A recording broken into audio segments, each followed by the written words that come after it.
En ce jeudi saint, l'Église célèbre la Sainte Seine du Seigneur. C'est le début du trium pascal par lequel nous allons nous approcher pas à pas, jour après jour, de la résurrection du Christ.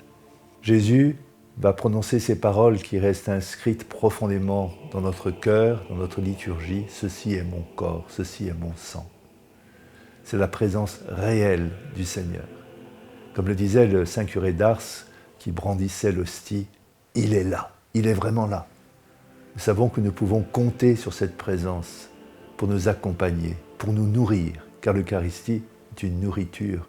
Mais alors que la nourriture, nous l'ingérons, nous la digérons, nous la faisons nôtre, dans la présence réelle de Jésus dans l'Eucharistie, c'est elle qui, du dedans, nous transforme. L'Eucharistie, c'est à la fois la présence, mais elle est voilée, comme la nuée dans le désert qui accompagnait la marche du peuple hébreu. Nous voyons un morceau de pain, mais derrière cette présence de ce pain, il y a réellement, vraiment, Jésus lui-même qui se donne à nous.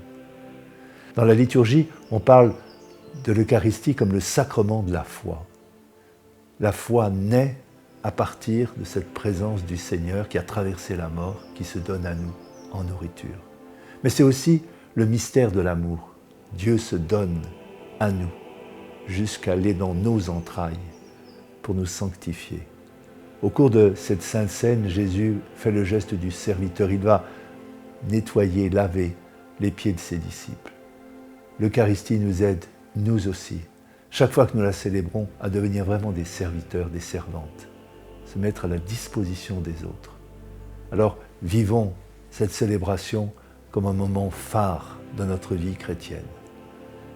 Nous nous nourrissons du Seigneur pour pouvoir traverser avec lui, en le suivant, dans sa passion, jusqu'au calvaire, jusqu'à sa résurrection, pour nous aussi vivre en ressuscité. Bonne traversée de Pâques pour qu'aller vers le Seigneur nous conduit vers sa victoire sur la mort.